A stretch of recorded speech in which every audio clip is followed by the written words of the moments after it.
Hello, my name is Angela Hartshorn. Today I'm going to give you a demonstration of the CQC Dental solution from Citation. This is a solution designed to help dental practices comply with the CQC regulations and to prepare evidence ahead of inspections from the CQC themselves. This is an online system accessed from the Atlas platform, which is provided by Citation. To show you how the system works, I'm now going to go to my web browser. You will be provided with a username and password. You log on to the system and that gives you access to the home page.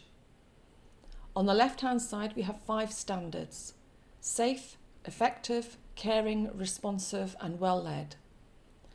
On the right-hand side of the screen are the activities generated by the system as you use it, with reminders for things like action plans or evidence. The system is about gathering evidence to show how you comply with each of the standards within these 5 key questions of the standard.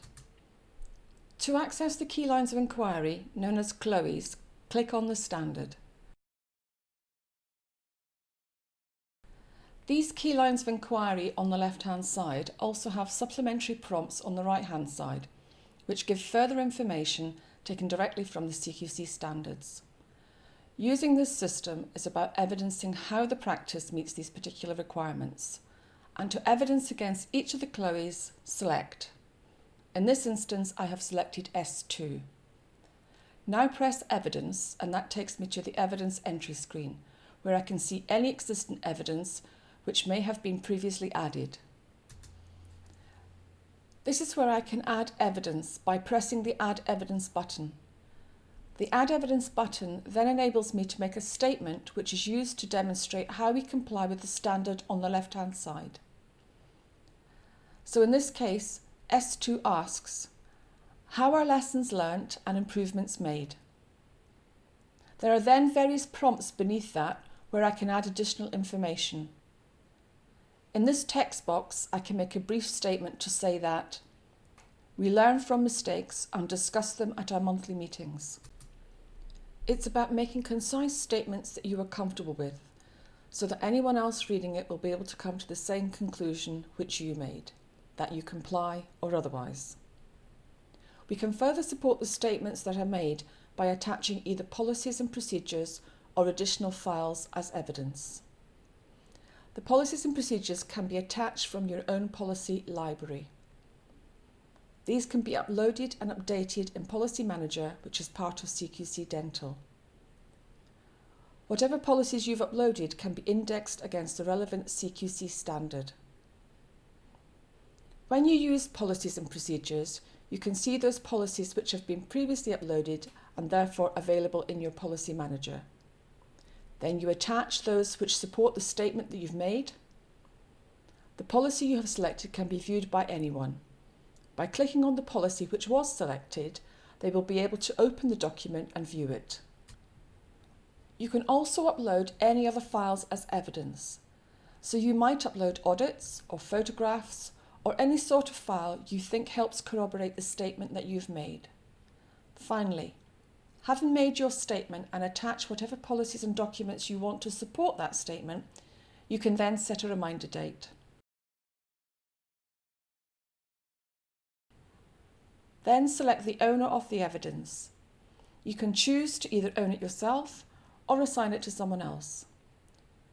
Whoever the owner is will be reminded by email 28 days prior to that date. This is known as the review period, with a link to take them directly to this evidence, in addition to a reminder appearing in My Activities in the home page.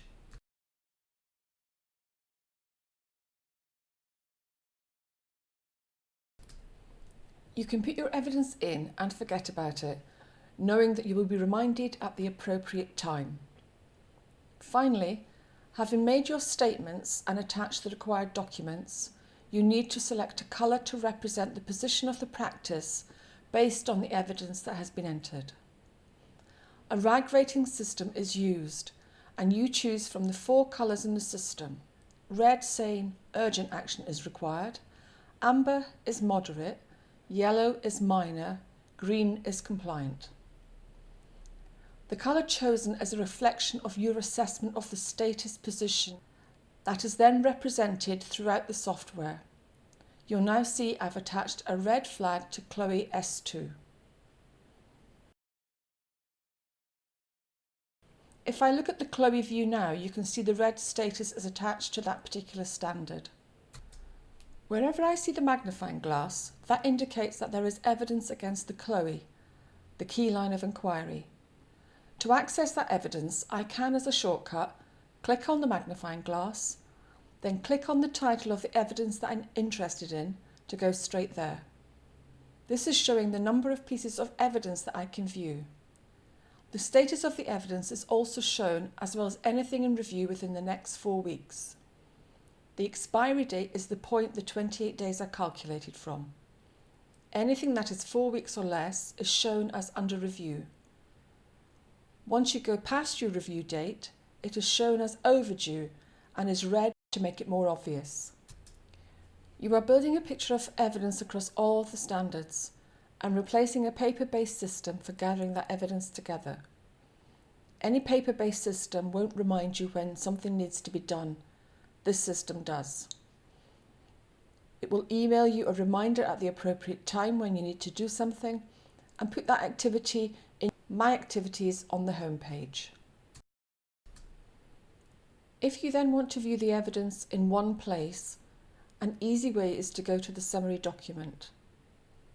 The summary document will give you a view of all the evidence that you've put in within a single report.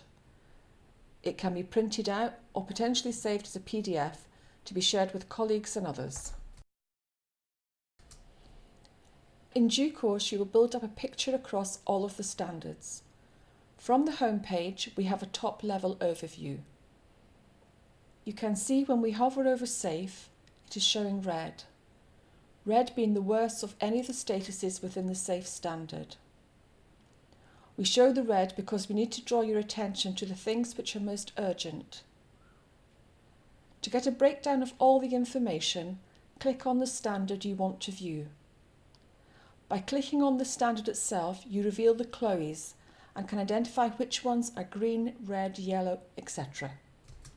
As I'm putting my evidence in, there are some other resources available, guidance and other information. If I want, I can access the Health and Social Care Act. We have cross-referenced each of these standards against the Health and Social Care Act. There is also guidance about the ratings. A list of the policies that you might have said you have which are relevant for this standard. Also other guidance including CQC reading lists, including the latest updates from CQC and the latest guidebooks, as well as websites and other information which may be of use to you. To access these, you just click on the link and it will open up. In addition to putting evidence on the system, I can also create action plans, where I can show that there is recognition of those areas which aren't as they should be, and activity to show what has been done to put things right. As a general rule, if I have evidence and a red flag against it, there should be an action plan, possibly with an amber flag too, showing a willingness to manage and tackle any issues head on. It creates an action plan linked specifically to the key line of inquiry I was looking at. In this case, W3, which is about quality assurance. You give the plan a name and a reference. Then if you want to, you can involve colleagues in the plan who are given the opportunity to comment on the plan and either accept it or reject it depending on their view. Then set a deadline for when you want the plan to be completed by and a reminder date. Everyone involved in the plan will receive an activity notification in My Activities to remind them to review the plan by those dates. You then need to specify what you are going to be doing. The action plan uses SMART, which is a recognised template and methodology for creating a robust action plan.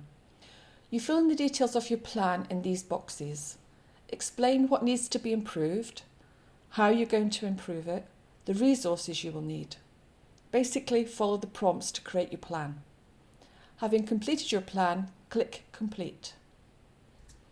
Having done that, you'll see against the Chloe a tick has appeared, which indicates there is an action plan in place. So anywhere I see a tick, I can click on that tick to reveal the action plan and see the details of the plan. I will be reminded by email in the same way that I will for evidence when the action plan needs to be reviewed. If I want to see a printed copy of the action plan, I can do so, and there is a printer-friendly version. Now we have a mixture of evidence and action plans. You can see that on the right-hand side of the screen, I have my activities listed. It shows the forthcoming activities over the next 4 weeks. Provided I keep the system up to date, respond to those reminders, the system should always give me a real picture of the compliance position of this practice, from my perspective as the practice manager or the person using the information on the system. You are also prepared should the CQC come and inspect you. You will be able to demonstrate all activity that you have undertaken, showing that you are proactive as an organisation. Earlier I mentioned that the system enables you to upload your policies and procedures. The Policy Manager enables you to upload your policies and procedures and to categorise them by various headings. These headings here are those which we have input. The documents don't have to be exclusively policies and procedures. You can upload any documentation that you want to put in there: forms, templates, instruction manuals, etc.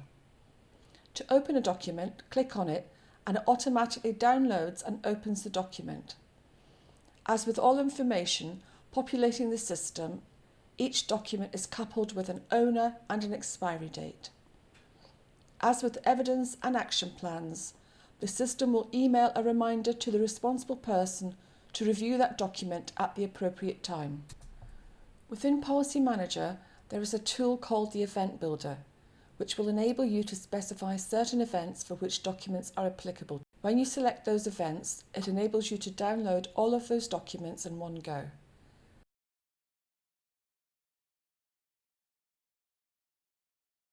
By pre-programming it, build an intelligence to say these documents are relevant for specific events. In addition to Policy Manager and the other resources which I've shown you, there are default reports. They will show you the position of the practice today across all of the standards, but also over time. As you've been using the system for a number of weeks or months, you can build up a history of where the practice has been. These reports can be saved, the data can be saved to Excel, the images can be copied and used in other management reporting if you wish. You can also report on user activity, on evidence, on action plans, and on the policies and procedures. As well as the compliance element with the evidence and the action plans, we have also built a tool to enable you to survey the patients that you treat and your staff. To access each of the surveys, you click on the survey menu. Here you can see the patient survey and the staff survey. Surveys can be either completed on paper or electronically. You can print a PDF copy of the paper document. But the preference is for people to do them electronically, either on a smartphone or tablet or online on their computer.